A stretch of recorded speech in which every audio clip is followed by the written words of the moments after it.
My why is because I believe every single person deserves to be heard.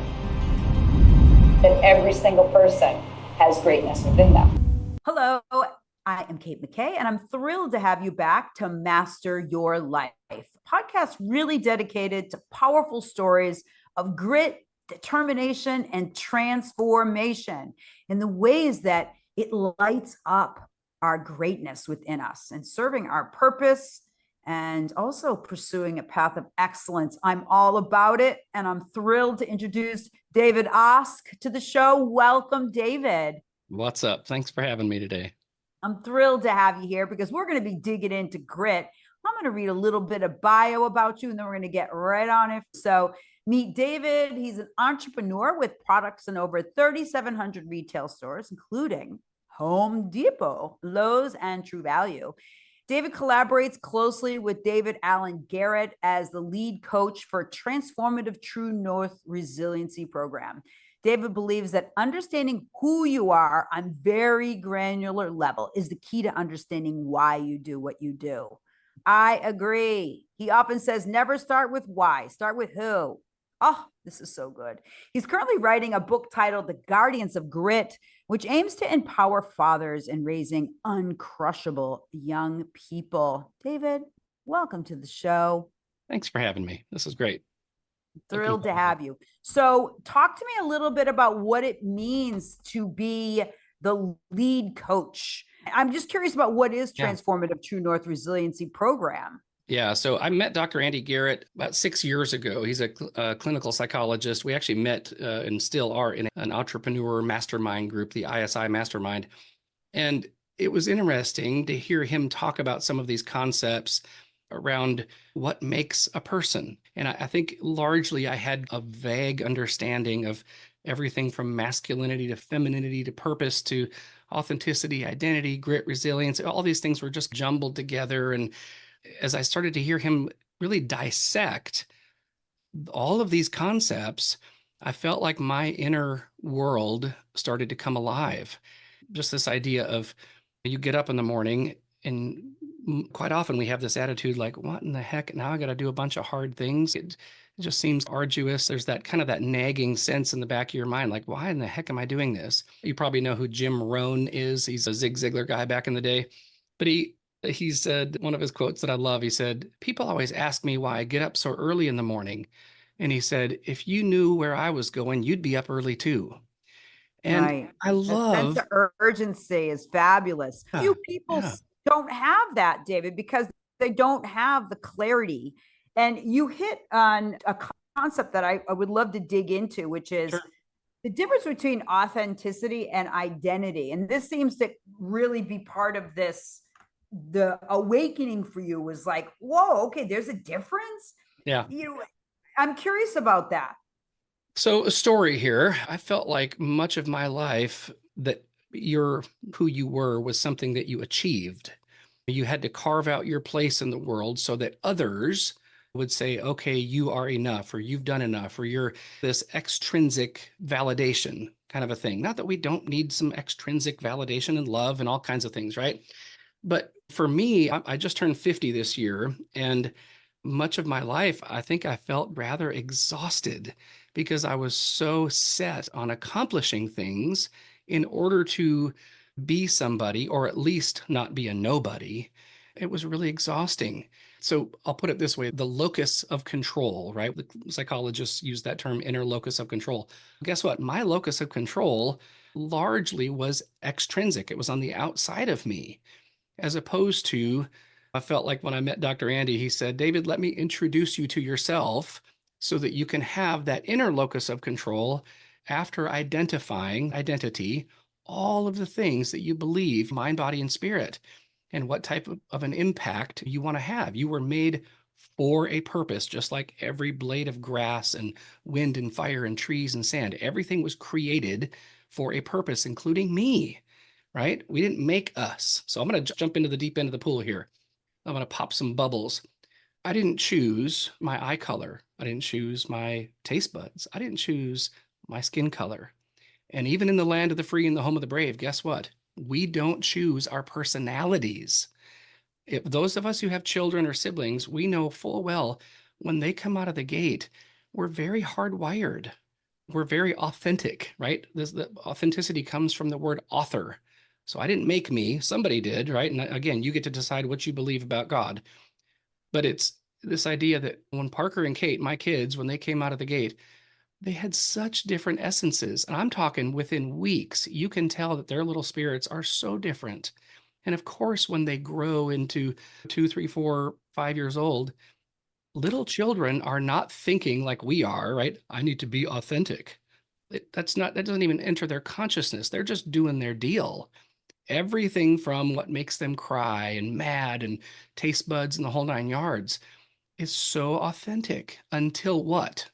Life happens, right? You get punched in the face and somebody insults you, or you get abused, or whatever that might be. You start questioning then all of that stuff. So then you got to dig out of that. And we all go through that until you hit this point in your teenage years or early 20s, this self-actualization that you hopefully hit that. And you start to carve out, as it were, from an internal perspective, who am I? What makes me unique? Why am I different from the person next to me? But I think largely we've lost that process, right? Most of us don't have parents or even people around us. That's not even on their radar. I think that's true for men in particular. Yeah. I think that's true for men in particular. And I mostly coach men. And I think that it's because men come into the world and they're here, I think generationally, your age up, you're provide, protect. That's the sort of the driving force. Sure. But I think that we've lost our way for younger men in particular because they've been usurped of that being of value. Yeah. And I think that is extremely upsetting.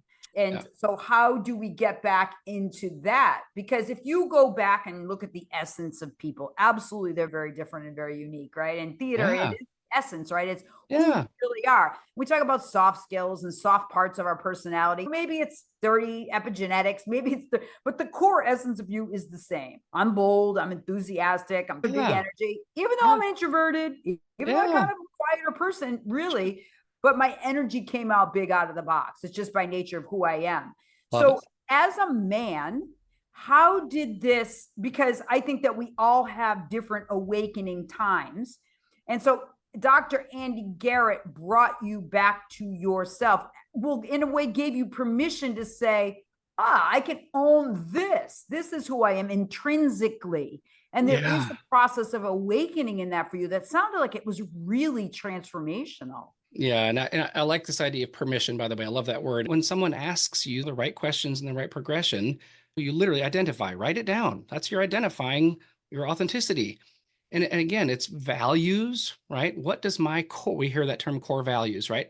What does your core happen to value the most in this world? And it's amazing for instance, in the English language, there's, 80 or so potential core values with some overlap.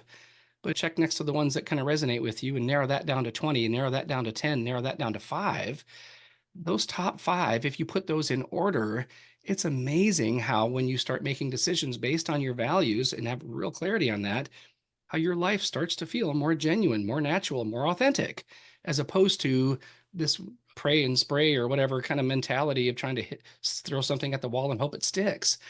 And so again, when you break down those things, values, convictions, right? What do you believe is right and wrong? Virtues, what's the impact you want to have? What's your dent in the universe?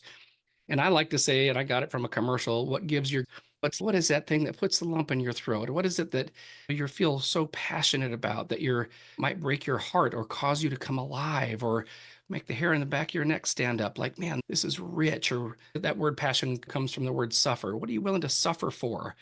And that's all, when you start putting all those things together, it's amazing how that makes up a human, right? It makes up their mind, body, and spirit. And when you don't have those things identified, you're going to be largely influenced by marketing and your older brother and who knows, right? A myriad of things because you've not established the bedrock on which you're basing your life upon. And so as a to answer your question, I felt like Andy Garrett just gave me permission to be more of me. And so it's been really life-changing in so many ways. I'm sure. I have a chapter in Claim Your Inner Warrior, my book for men, especially for men.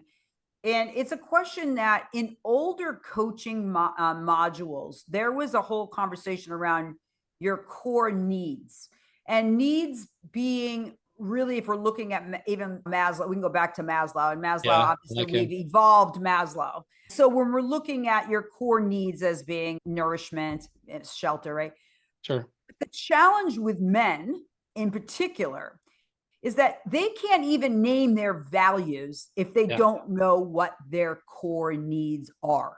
Yeah. And I think that if you ask a guy, what do you need? They're like, why are you asking me that? No one asked me what I need. That's weird. And I'm like, here's a list. And in fact, I have a chapter, needs and what are they, in the book, because here they are. Sex is on there. Do you need that? Right. And it's just go through those and identify what your needs are, because you can't even name your values if you can't even say, I need that. That is going to make me feel like a man. That's going to make me feel like I can name my values. And sometimes we have to go back to that level in order to really restore from a psychological growth aspect of really defining our needs. Yeah, Maslow is a genius. There's another butcher the quote, but I'll paraphrase it. He says something to the effect of, try being a version that's less than your ideal self, and you will suffer every single day of your life. We were made to operate in a zone of excellence and purpose and mission. And for me, by the way, when I think about the true essence of a man, I even bought roundtablealliance.com, like the Knights at the Round Table. Men are so wired to be in the foxhole with other men. We're tribal in so many ways.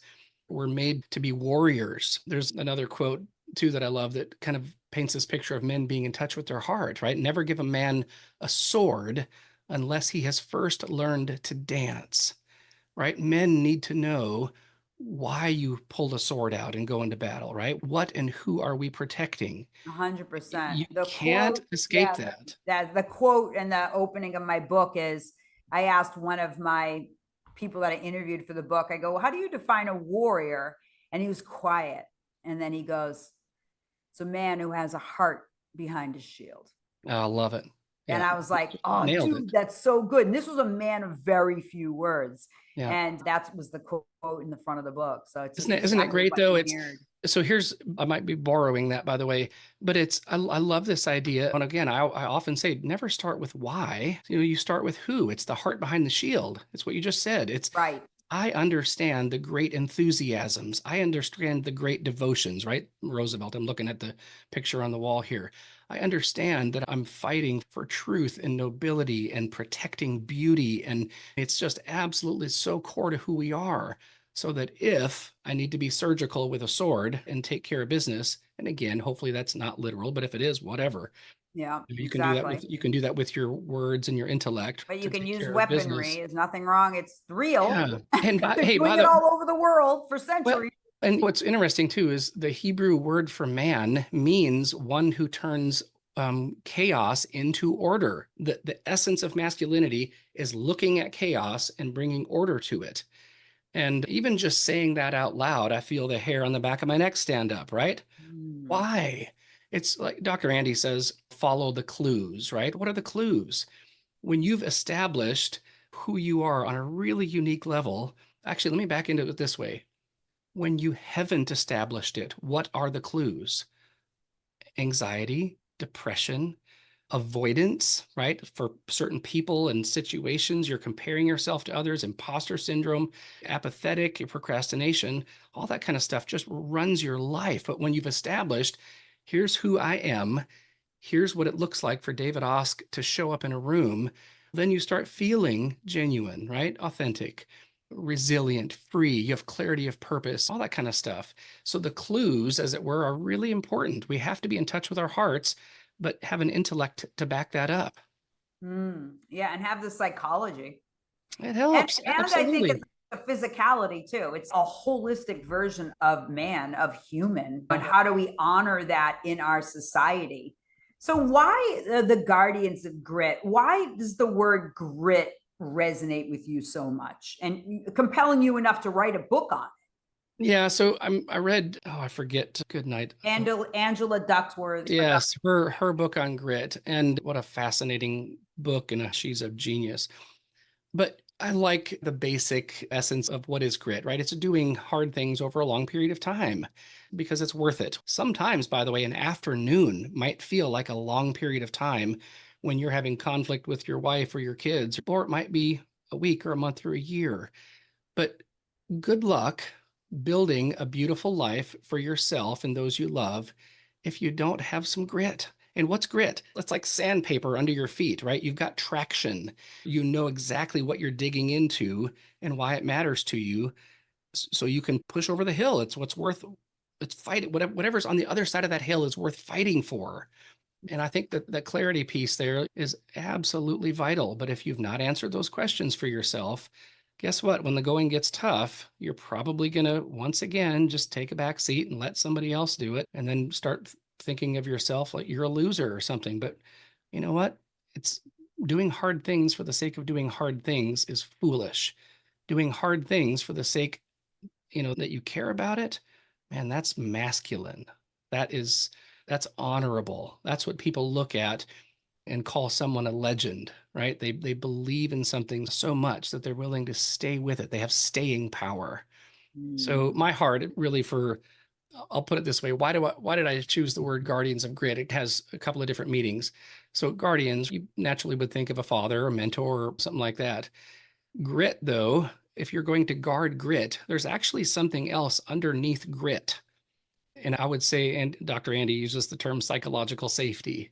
My kids, my son, especially Parker, when I think about young boys, they need to know from an early age that they have the absolute delight of their father, right? They go through that stage of the beloved son stage.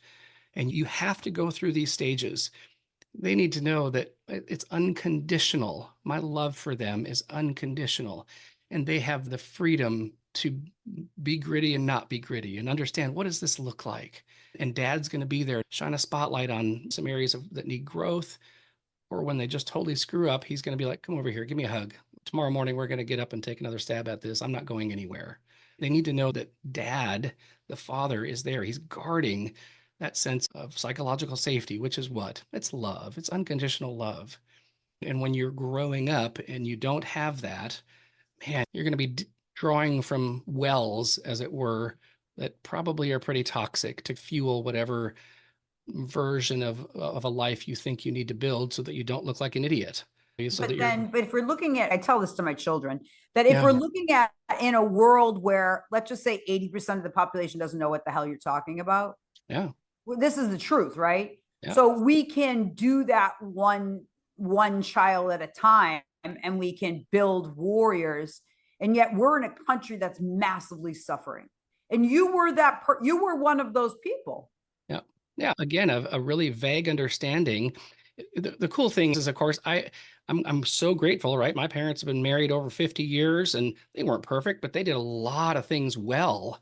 And so I think for the most part, I had a really great launching pad to move into life with. At the same time, a lot of gaps that I had to figure out for myself. And that goes for anybody. But how do we speak this, though? I think the challenge is that we have a culture that doesn't feel love. I think the majority of what we have in our society right now are men. People say men need, their core need is respect. I disagree. I'm along with Dr. Andy in saying that it's psychological safety, that we've taken away the places where men feel safe. They can't even gather with other men and talk about whatever they want because they don't even know if they can do that even there. They've lost the ability to feel safe, even in their marriages. Yeah. Even in their marriages, they don't feel safe. And we're talking about marriages that by all may look good, right? But if the man isn't showing up authentically and there's their gap and the woman are mothering the husbands, because that's what happens in our culture too. I was shocked when I was raising my kids and looking around at other marriages and how this was happening, that I just couldn't believe, I was horrified. If we're looking at that as a culture, how do you speak into that? You can't give away something you don't have, right? If somebody needs $100 and I don't have it, I can't help them. If my son needs a father to show up and understand the stages of the masculine journey, and by the way, respect, it's a huge thing. But before that, and again, whatever you want to call it, psychological safety or love or being raised, there's stages in our lives that we have to go through, I believe, that are really critical to growth into that. I'll put it this way. There's a big difference between a man, a guy, and a dude, right? If you want to raise someone into manhood, you've got to go through these stages. And so I think it's whatever is age appropriate is what the young man needs. And I come across people all the time, right? That, and by the way, every single time I start talking about Guardians of Grit, the men never speak up. It's always the women. Mm-hmm. You know why? It's what you just said, right? Do you think you will ever hear, by the way, do you ever hear in the history of mankind a woman or a daughter say anything to the effect of, gee, I wish my dad didn't lead so well. Gee, I wish my dad didn't just step up with such clarity and conviction and joy and laughter. Gee, I wish my husband didn't get up in the morning and set the temperature in our home for kindness and courage and mission and clarity and yes and no. No, everybody, every wife and every daughter is longing for the man of the house to step up and set the temperature. But they don't let him talk. There's a component to that. I can't tell you. That's another thing that I see is that, and I even write that in the book, is that if I ask a man a question, the woman will answer for the man. And I'm like, excuse me, I asked him. Yeah. And I think that we need to understand that men need more processing time because we as women are more social creatures and we just think more relationally. Men don't. Yeah. So give the man 15 seconds to come across his thought. And it doesn't make him slow. Right. It makes him, he's putting his thought together, allow it and live in grace. That is my call out on this podcast with you and I. And I love that. And by the way, though, I would dare say you're spot on. And at the same time, I think there's a lot of guys that they wouldn't know what does it mean to lead and to love and set the temperature.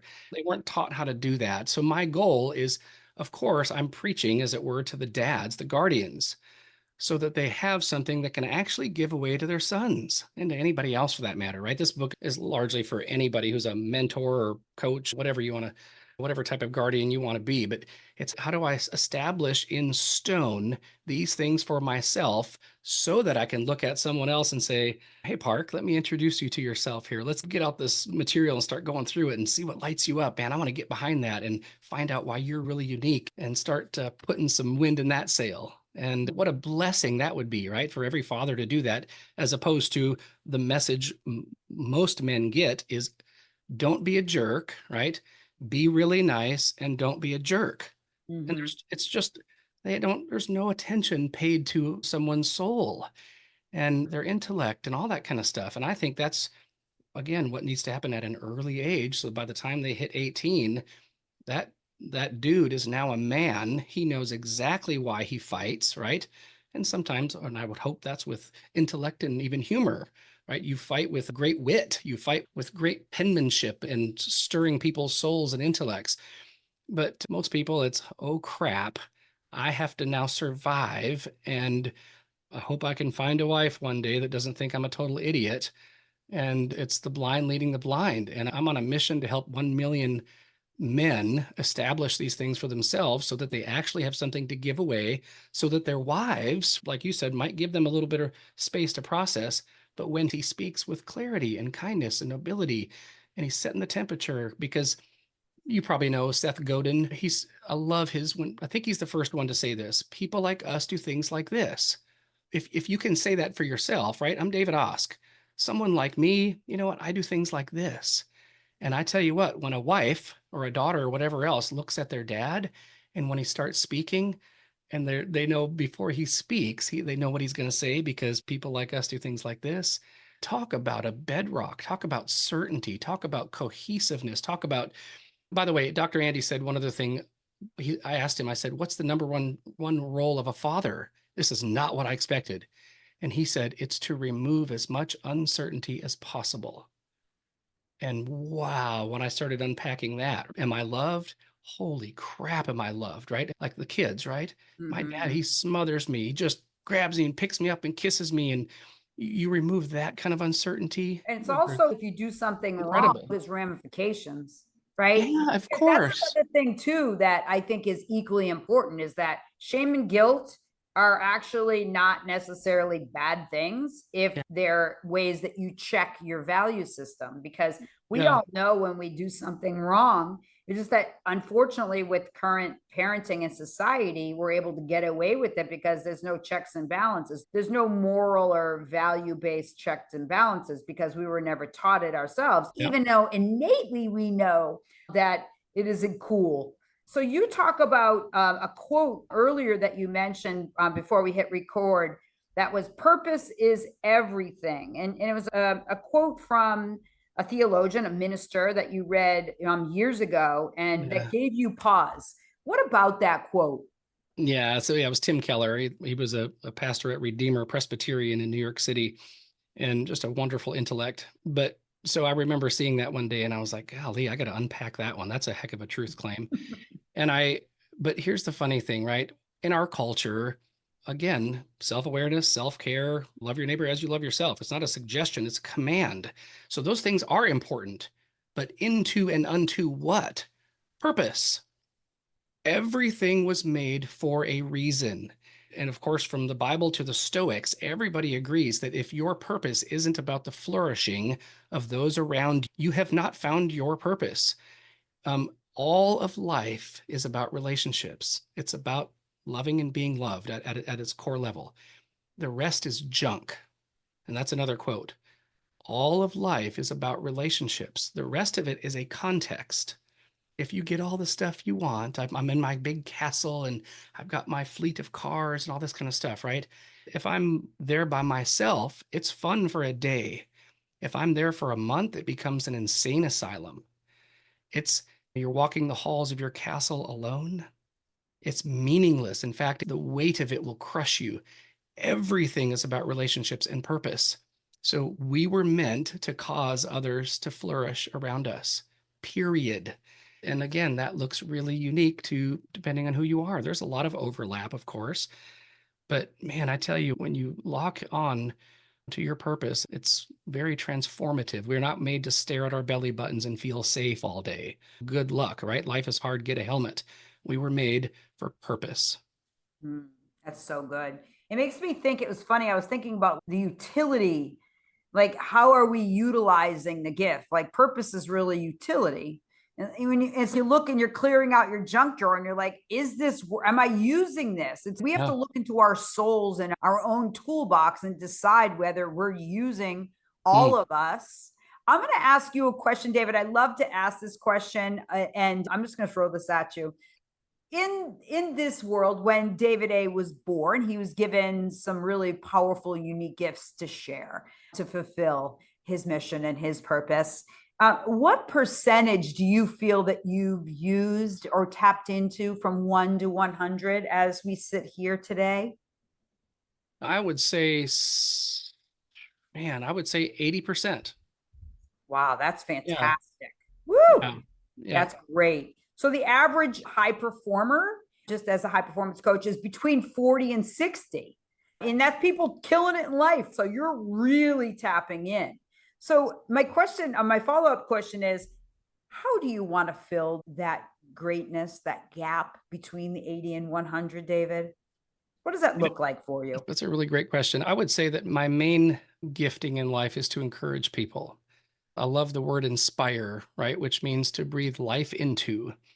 So I was a vocal major here in Nashville at Belmont, and I've got a concert on Saturday. And so my mission statement is, whether word, song, or action, I want to inspire, right? Breathe life into people, inspire people to be the most unique and finest versions of themselves.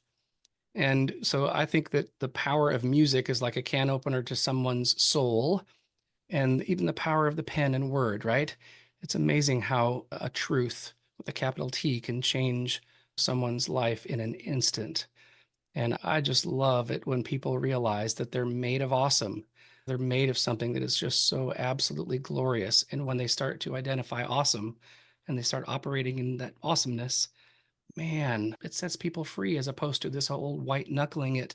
I'm desperate and I have to become somebody and I hope I don't look like a failure. I think that my mission is to just hopefully help people just exhale a little bit, to look up and to say, do you know that you're made in the image of the one who made Neptune and lions and tigers and hurricanes?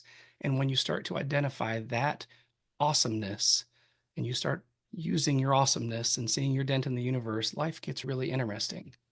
It so does. What I love about you and what I see as your uniqueness is I truly believe that you see each person as an individual person. I do. Your gift is in seeing the gift in each individual person. And I think that was unearthed and disclosed fully when Dr. Andy allowed you to see you as that unique individual person. And by the way, I think that I'm grateful because you developing this sense of authenticity and identity is not exclusively about being asked the right questions and answering the questions. You have to have other people in your life, just what you did, right? It's, hey, David, do you see this? Because I see it. And by the way, yesterday when you said this or did this particular thing, I could tell it came from a deep place in you and it changed the room. We have to have the external love and validation of others. That's why it's really important on who we surround ourselves with, right? We as parents understand that on a very primal level, we never want our children to get caught up in the wrong crowd because we know it'll ruin them. But we don't think about that for ourselves. That's why it's so important for us to hang around people who shine spotlights on greatness, who validate, who love, who encourage, who loan you courage when you need it, who ask those questions. We were made to love and to be loved. There's no other purpose in life. Again, we get to enjoy a lot of other things that are in context, creating rockets that go to the moon and all kinds of stuff, right? But that's the essence of it. And I think that most people they don't know that's the bedrock, right? And they don't really know how to do it. And it takes, by the way, it takes courage to do that. Yeah. And it's a mess. The reason why I say that is because I'm curious about, oftentimes when we make a big shift or we have a big aha, the landscape around us shifts and changes. So I'm wondering, once you made that aha and got clear on your values, if there were relationships or people in your life that you had to let go of. The answer is yes. Yeah. And it's a funny thing for me. It's hard to even say that out loud. I know. That's why I asked. Yeah. I mean, I just have such a heart for everybody. I know you do. But I found that by helping, I was actually hurting. There were people that were just using the encouragement of David Osk like they would cocaine or ice cream. It was a quick fix. And I had to draw a boundary there and be like, if you're not wanting to man up a little bit here, right? And to live authentically and be vulnerable, all that kind of stuff, and work on your own plumb line, I'm just enabling you to feel good for a few moments. And there's a big difference, right, between being nice and being kind. Yes. And I think kindness, and I'm still learning this, by the way. My dear friend Quentin Hafner, who's a great coach, called me out just a few months ago. David, you need to tighten your boundaries up a bit here and be really clear on who and what you're going to say yes and no to. So I've actually gone through a real shift even in the summer by saying no to all kinds of things. And it's been liberating. It's been a little scary because my heart is pretty big, but it's a great question, by the way. Yeah. And that's often the challenge when people like you and I see the beauty in every person. And it's just the unique gift, but it also comes with a price. Yeah. And that oftentimes means that we pour into people that don't appreciate really truthfully what we're pouring in. So it requires a level of spiritual discernment that I'm certainly continually learning and have had to let go of many relationships, and which really sucks. It does. Sucks. It It does. absolutely sucks. And at the same time, I think that it was necessary for where I am sitting here across from you, being able to have this kind of conversation. Yeah. David, this is huge, big stuff. I just want to say thank you for sharing your heart and your commitment as a man to the work of raising, building, creating, developing, nurturing, fostering, and igniting. I love the word ignite. Warriors. Yeah. Because I actually think you're bigger than inspire. That means a lot. I think you're more than just a spark. You are a flame. You are a torch. Continue to shine. What would you like the audience to know in conclusion today, David? I'll go back to that quote, the Disraeli quote. I often end in this. It's the greatest good you can do for another is not to share with him your riches, but to reveal to him his own. And if you don't know what that looks like, man, your life and your children's lives and your wives' lives, it depends on that. If you tell someone, hey, I like your shoes, okay, that's nice to give a compliment.